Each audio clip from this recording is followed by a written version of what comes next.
ನಮ್ಮ ತಂಡ ಮಾದೇಶ್ವರ ಬೆಟ್ಟಕ್ಕೆ ಹೋಗಿದ್ದ ಕಾರ್ಯಕ್ರಮಕ್ಕೆ. ಇಲ್ಲಿಂದ ನಮ್ಮ ಕಮ್ಮಳ್ಳಿ ಸರ್ಕಲ್ ಇಂದ ಒಂದು 20 ಜನ ಹೆಣ್ಮಕ್ಳು ಎಲ್ಲ ಬಂದ್ಬಿಟ್ಟವ್ರೆ ಬೆಟ್ಟಕ್ಕೆ. ಏನು ಭಾಳ ಭಕ್ತಿಯಿಂದ ಬಂದ್ಬಿಟ್ಟವ್ರೆ, ಎಲ್ಲ ಲೈನ ಕೂತವ್ರೆ. ಈ ಕಾನ್ವೆಂಟ್ ಮಕ್ಳು ಕತ್ತಿಗೆ ಬ್ಯಾಡ್ಜ್ ಕಟ್ಕೋತಾವಲ್ಲ, ಹಂಗೆ ಆಧಾರ್ ಕಾರ್ಡ ದಾರ ಕಟ್ಕೊಂಡೇ ಬಿಟ್ಟವ್ರ ಕತ್ತಿಗೆ ಎಲ್ರು. ನಾನು ಇದೇನಪ್ಪ ಆಧಾರ್ ಕಾರ್ಡ್ ಕಟ್ಕೊಂಡವ್ರಲ್ಲ ಅನ್ಕೊಂಡೆ. ಅಲ್ಲೊಬ್ಬಮ್ಮ ಆಧಾರ್ ಕಾರ್ಡ್ಗೆ ಹೂಬತ್ತಿನೂ ಇಕ್ಬಿಟ್ಟವಳೆ, ಕುಂಕುಮನೂ ಇಕ್ಬಿಟ್ಟವಳೆ. ಇದ್ಯಾಕವ ಆಧಾರ್ ಕಾರ್ಡ್ ವಿಭೂತಿ ಹಚ್ಚಿದಿ ಅಂದೆ. ಅಯ್ಯೋ ಅದು ಮಾದೇಶ್ವರ, ಇದು ಆಧಾರೇಶ್ವರ ಕಣಪ್ಪ ಅನ್ಲವಳು. ಆಯ್ತು ಕುಂತ್ಗಳವ, ಕುಂತವ್ರೆ ಎಲ್ರೂ ಮಾದಪ್ಪನ ಬೆಟ್ಟದ ಮೇಲೆ. ಅಲ್ಲೆಲ್ಲೋ ಒಂದು ಕಡೆ ನಾಟಕ ನಡೀತಾ ಇದೆ. ನಮ್ಮ ಕನಕಪುರದವರು ಅಲ್ಲೊಂದು ಟೀಮ್ ಅದೇ, ನಮ್ಮ ಚಂದ್ರಣ್ಣ ಅಂತ, ಸ್ಟುಡಿಯೋ ಚಂದ್ರಣ್ಣ ಅಂತ, ಶನಿಮಾತ್ಮನ ನಾಟಕ ಮಾದೇಶ್ವರ ಬೆಟ್ಟದಲ್ಲಿ ಮಾಡ್ತಾರೆ. ಯಾವಾಗಲೂ ಅವ್ರು ನಾಟಕ ಮಾಡ್ತಾವ್ರೆ.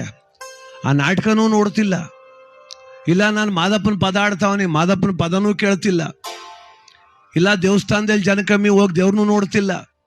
ಕಬ್ಬನಹಳ್ಳಿಯಿಂದ ಬಂದು ಮಾದಪ್ಪನ ಬೆಟ್ಟದ ಮೇಲೆ ಕೂತ್ಕೊಂಡು ಊರಲ್ಲಿರೋ ವಾರಗೀತಿ ಸುದ್ದಿ ಮಾತಾಡ್ತಾವ್ರೆ ಎಲ್ರೂ. ನಮಗೆ ಆಗದಿರೋ ಸುದ್ದಿ ಮಾತಾಡೋಕೆ ತಿರುಪತಿಗೂ ಬೆಟ್ಟಕ್ಕೂ ಹೋಗ್ಬೇಕ ನಾವು? ಅಲ್ಲೋಗಿ ದೇವಸ್ಥಾನದಲ್ಲಿ ಕೂತ್ಕೊಂಡು ಅವ್ರಿಗೆ ಹಂಗಾಯ್ತು, ಇವ್ರಿಗೆ ಹಿಂಗಾಯ್ತು, ಎಲೆಕ್ಷನ್ ಸುದ್ದಿ, ಪಂಚಾಯತಿ ಸುದ್ದಿ, ಸೊಸೈಟಿ ಸುದ್ದಿ ಮಾತಾಡೋಕೆ ಮಾದಪ್ಪನ ಬೆಟ್ಟಕ್ಕೆ ಹೋಗೋದು ನಾವು.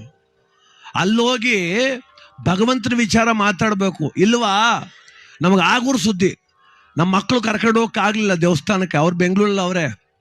ಆಗ ಅಲ್ಲಿ ಹೋಗಿ ದೇವ್ರ ದರ್ಶನ ಮಾಡಿಬಿಟ್ಟು ಮಗನಿಗೊಂದು ಫೋನ್ ಮಾಡಬೇಕು, ಈಗ ಬಂದೀನಿ ಕಣಪ್ಪ ಬೆಟ್ಟಿಗೆ, ಭಗವಂತನ ನೋಡ್ಕೊಂಡು ದರ್ಶನ ಮಾಡೋಕ್ಕೆ ಈಚೆಗೆ ಬಂದೆ ಕಣೋ ಮಗನೇ, ನೀ ಚೆನ್ನಾಗಿರಪ್ಪ, ನಿನಗೂ ಮಾದಪ್ಪನ ಆಶೀರ್ವಾದ. ಹಂಗಲ್ವ ಹೇಳ್ಬೇಕಿರೋದು. ಅಲ್ಲಿ ಕೂತ್ಕೊಂಡು ಗುಳೋ ಅಂತ ತೊಳ್ತಾವಳು ಒಬ್ಬಕ್ಕ.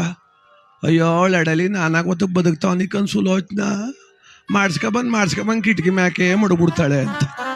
ಏನು ಮಡುಗಳು ನಿಂಬೆಣ್ಣು ಮಡಗ್ಬಿಟ್ಟಾಳಂತವಮ್ಮ. ನೀನು ಯಾಕವ ನಿಂಬೆಣ್ಣು ಮಡಗ್ದೆ ಕಿಟಕಿ ಮೇಲೆ ಅಂದರೆ ಫ್ರಿಜ್ ಇಲ್ಲ ಕಣಪ್ಪ ಅದಕ್ಕೆ ಬಡಗ್ದೆ ಅಂತ ಅವಳು ಅಂತಾಳೆ. ನಿಂಬೆಣ್ಣು ಕಂಡ್ರೆ ಮಾಡ್ಲಾ ಕೂಟ್ಲ. ರೋಡಲ್ಲಿ ಯಾರೋ ಒಂದಿಷ್ಟು ಕುಂಕುಮ ಹರಿಸ್ಬಿಟ್ರೆ ಅಯ್ಯೋ ಎದುರು ಅಪ್ಪಳು ಸೋಯ್ತೀವಿ ನಾವು. ನೋಡಿ, ಮನಸ್ಸು ದುರ್ಬಲ ಆದರೆ ನಮಗೆ ಇಲ್ಲಿರೋದೆಲ್ಲ ಸಂಭವಿಸ್ತದೆ. ನನ್ನ ಮನೋಸ್ಥೈರ್ಯ ಅನ್ನೋದು ಒಂದಿದ್ರೆ 1000 ಜನ 1000 ಮಾಡಲಿ ಬಿಡ್ರಿ, ಮಾಡ್ಲಾ ಕೂಟ್ಲಾ ವಾಮಾಚಾರ ಏನಾರ ಮಾಡಲಿ ಬಿಡ್ರಪ್ಪ, 1000 ಜನ ಮಾಡಲಿ. ನಾನು ಕಾಪಾಡೋಕೆ ಅಂತ ನನ್ನ ಮನೆ ದೇವ್ರು ಬೆಳಿಗ್ಗೆ ಎದ್ದು ನಾ ದೀಪ ಹಚ್ಚೋದಿಲ್ವ, ಅಪ್ಪನೇ ಅಂತ ಪೂಜೆ ಮಾಡೋದಿಲ್ವ? ಇನ್ಯಾಕಪ್ಪ ಮತ್ತೆ ಪೂಜೆ ಮಾಡೋದು ನಾನು? ನಮ್ಮಿಂದಂತೂ ಯಾರಿಗೂ ಕೆಡಕಾಗೋದು ಬೇಡ, ಯಾರಿಂದಾನು ನಮಗೆ ಕೆಡಕಾಗೋದು ಬೇಡ ಅಂತ ತಾನೇ ನಾವು ಬೆಳಗ್ಗೆ ದೀಪ ಹಚ್ಚೋದು ಮನೆಯಲ್ಲಿ. ಮತ್ತು ಭಯ ಯಾಕೆ ನಮಗೆ? ನೋಡಿ, ನೀವೆಷ್ಟು ಚಂದದ ಮನೆ ಕಟ್ಟಿ, ಮನೆಯೆಲ್ಲ ಸೂಪರಾಗಿ ಕಟ್ಬಿಟ್ಟು ಬೀಗ ಬಾಗಿಲು ಹಾಕೊಂಡು ಬೀಗ ಜಡ್ಕೊಂಡು ಹೋಗಿ 3 ತಿಂಗಳು ಬೆಂಗಳೂರು ಸೇರಕ್ಕೆ ಬಂದು ಬಾಗಿಲು ತೆಗೆದ್ರೆ ಅದು ಎಂಥ ಮನೆ ಆದರೂ ಸರಿಯೇ, ಧೂಳು ತುಂಬ್ಕೊಂಡಿರ್ತದೆ, ಗೋಲ್ಕ ಕಟ್ಟಿರ್ತದೆ, ಇಲಿ ಅಗಣ ಸೇರ್ತವೆ. ಅದೇ ಬೆಳಿಗ್ಗೆ ಎದ್ದು ದೀಪ ಹಚ್ಕೊಂಡಿದ್ರೆ ಎಲ್ಲಿ ಬರ್ತಾವ ಅವೆಲ್ಲ? ಹಂಗೆ ಇದು ಕೂಡ. ನನ್ನ ಮನಸ್ಸು ದುರ್ಬಲ ಆದರೆ ನಿಮ್ಮೆಣ್ಣು ಹಂಗೆ ಕಾಣಿಸ್ತದೆ. ಅರ್ಶಿನ ಕುಂಕುಮ ರೋಡಲ್ಲಿ ಹಚ್ಚಿದ್ರು ಜೀವದಂಗೆ ಆಯ್ತದೆ. ನನ್ನ ಮನಸ್ಸಲ್ಲಿ ಬಲ ಅನ್ನೋದಿದ್ರೆ ಯಾವ ವಾಮಾಚಾರನೂ ನಿಮ್ಮನ್ನೇನೂ ಮಾಡೋಕ್ಕಾಗಲ್ಲ, ನಮ್ಮನ್ನೇನೂ ಮಾಡೋಕ್ಕಾಗಲ್ಲ. ಅದಕ್ಕೆ ನಮಗೆ ಜೀವನದಲ್ಲಿ ಭಯ ಇರಬಾರ್ದಂತೆ. ಭಯ, ಈ ಭಯ ಮತ್ತು ಅನುಮಾನ ಅವೆಲ್ಲ ಬೇಡ, ದೊಡ್ಡ ಕಾಯಿಲೆ, ಇನ್ಯಾವುದು ಕಾಯಿಲೆ ಅಲ್ಲ. ಕೆಲವು ಸಲ ಧೈರ್ಯ ತುಂಬಿಟ್ರೆ ಜೀವನ ಎಷ್ಟೋ ಮುಂದ್ಕೊಂಡೋಯ್ತದೆ. ಯಾರಿಗೋ ಡಾಕ್ಟ್ರ್ ಹೇಳಿ ಕಳಿಸ್ಬಿಟ್ರಂತೆ, ಕ್ಯಾನ್ಸರ್ ಬಂದ್ಬಿಟ್ಟದೆ, ಇನ್ನೊಂದು ವಾರ ಬದುಕೋದು ಕಷ್ಟ, ಮನೆ ಕರ್ಕೋಗಿ ಅಂದ್ಬಿಟ್ರು.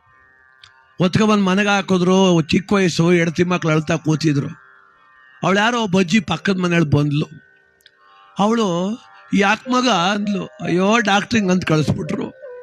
ಅವಳು ಬಂದೆಲ್ಲ ನೋಡ್ತೀನಿ, ನಿನ್ನ ಮಕ ನೋಡಿ, ಮಕ ಚಂದುಳಿ ಹಂಗದೆ, ಅವನೇ ನನ್ನ ಮಗ ಡಾಕ್ಟ್ರು ಅಂದ್ಲು. ಡಾಕ್ಟ್ರನ್ನೇ ಬೈತಾವಳು ಅವಳು. ಬೇರೆ ಸತ್ತೋಯ್ತಾನೆ ಅಂತವನೇ ಆರಾಮಿ ಡಾಕ್ಟ್ರು, ಚಂದಗಾನಂಗ ಅವನೆಲ್ಲ ಮಗ ಅಂದ್ಲು. ಅಂದ ಅವನು. ನೋಡು ಚಂದಗಾನಂಗೆ ಮಾತಾಡ್ತಾವನೆ, ಏನೋ ಆಗೋದಕ್ಕೆ ಅವನೊಂದು ಕಾಲಂಗೆ ಮಾಡಾಕ್ಬಿಡು ಅಂದ್ಲು. ಅಯ್ಯೋ ಹೆಂಗಾರ ಮಾಡ್ಕೊ ಅಂದ್ರೆ ಅವರು. ಆ ಮುದುಕಮ್ಮ ಒಂದು ಮಡಕೆ ತಂದ್ಲು, ಒಂದು ಟಳೆ ಬಟ್ಟೆ ತಂದ್ಲು, ಏನೋ ಒಂದು ಹಚ್ಚಿದ್ಲು ಕರ್ಪೂರ, ಏನೋ ಒಂದು ಮಾಡಿದ್ಲು. ಎದೊಳ ಮಗ ಮ್ಯಾಕೆ ಅಂತ ಆ ಬೂದಿ ತಂದು ಅಣಗಚ್ಚಿದ್ಲು. ಅವನಿಗೆ ದೇಹದ ಬಲ ಇಲ್ಲ, ಮನ್ಸಿಗೇನೋ ಬಲ, ಅವಜ್ಜಿ ಏನೋ ಮಾಡ್ತಾವಳೆಲ್ಲ ಅಂತ ಎದ್ದು ಕೂತ್ಕೊಂಡೆ ಬಿಟ್ಟ. 2 ನಿಮಿಷ ನೋಡ್ದೆ ಹೆಂಗೆ ಕೂತ್ಕೊಂಡ ಅಂದ್ಲು. ಅದ್ಯಾರೋ ಇನ್ನೊಬ್ಬ ಬಂದ, ಒಂದು ತಡೆ ಹೊಡ್ಸ್ಬಿಡುವ ಅಂದ. ಪಾಪ ಇವ್ರು ಡಾಕ್ಟ್ರ್ ಹೇಳಿ ಕಳಿಸ್ತವ್ರು, ಸತ್ತೋಯ್ತಾನೆ ಇನ್ನೊಂದು ವಾರಕ್ಕೆ ಅಂತ. ಏನು 50 ರೂಪಾಯಿ ಏನು ಕೇಳಕ್ಕೆ, ಹೊಡಿಯಪ್ಪ ತೆಗಿ ಅಂದ್ರು ಅವರು. ಅವ್ನು ತಡೆನೂ ಹೊಡೆದ. ನಡಿ ಆಚ್ಕೊಂಚೂರ ಅಂತ ಕೈ ಹಿಡ್ಕ ಆಚೆ ಕರ್ಕೊ ಕುಂಡ್ರಿಸಿದ್ರು. ಪರಗಿಲ್ಲ ನೋಡ್ದ ಹೆಂಗ್ ಈಚೆಗೆ ಬಂದ ಅಂದ್ರು. ಅಷ್ಟೋ ಇಷ್ಟೋ ಧೈರ್ಯ ತುಂಬಿ ಒಂದು ವಾರ ಸತ್ತೋಯ್ತಾನೆ 3 ತಿಂಗಳು ಉಳಿಸ್ಕೊಬಿಟ್ರು ಅವರು. ಸತ್ತೋದ ಆಮೇಲೆ ಅವನದು ಬೇರೆ ವಿಚಾರ. 1 ವಾರದ ಟೈಮ್ ಕೊಟ್ಟಿದ್ರು ಡಾಕ್ಟ್ರು. 3 ತಿಂಗಳು ಹೆಂಗೆ ಬದುಕ್ತಾ ಗೊತ್ತಾ? ಸುತ್ತಲಿದ್ದ ನಾವು ಒಂದಷ್ಟು ಧೈರ್ಯ ತುಂಬಿಟ್ವಲ್ಲ, ಬದುಕ್ತೀನಿ ಏನೋ ಅನ್ನೋ ಭಾವನೆ ಬಂದ್ಬಿಡ್ತಾವನಲ್ಲಿ. ಅದಕ್ಕೆ ನಾವು ಯಾರನ್ನು ಕೂಡ ಎದುರಿಸಬಾರ್ದಂತೆ. ಭಯ ಅನ್ನೋದೇ ದೊಡ್ಡ ಕಾಯಿಲೆ. ಧೈರ್ಯಂ ಸರ್ವತ್ರ ಸಾಧನಂ ಅಂತಾರೆ. ಅಪ್ಪ ಸಾಲ ಮಾಡ್ಕೊಬಿಟ್ಟೆ ಅಂದ್ರೆ ಮುಗಿತಿನ ಕತೆ ಅನ್ಬಿಡ್ತೀವ? ಬಾರ ಮಾರಯ್ಯ ಎಂತೆಂಥವ್ರು ಮಾಡೋರು ಸಾಲ ಅಂತೀವಿ. ಅಯ್ಯೋ ಹುಷಾರಿಲ್ಲ ಅಂದ್ರೆ ಸಕ್ಕರೆ ಕಾಯಿಲೆ ಕಣ, ಶುಗರ್ ಬಂದ್ಬಿಡ್ತು, ಐಕ್ಳಿಗೆಲ್ಲ ಊಟದ ಐಕ್ಳಿಗೆ ಭತ್ತ ಕೂರ್ತದೆ, ಅದ್ಯಾವ ದೊಡ್ಡ ವಿಚಾರ, ಬಾಮಗ ಅನ್ಬೇಕು ಅಲ್ವಾ?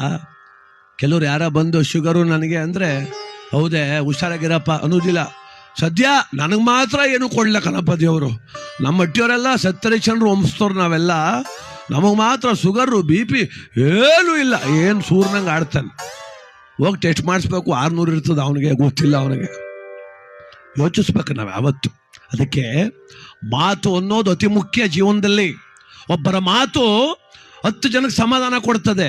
ಕೆಲವ್ರ ಮಾತು ಮನೆ ನೋಡಿ ಬೆಂಗಳೂರು ರಾಘವೇಂದ್ರ ಸ್ವಾಮಿ ಮಾಡಿದ ಪೂಜಾರಪ್ಪನಂತೆ ನಮ್ಮ ರಾಜ್ಯದ ಮುಖ್ಯಮಂತ್ರಿಗಳನ್ನ ಅತಿ ಕೇವಲವಾಗಿ ಮಾತಾಡ್ಬಿಟ್ಟ.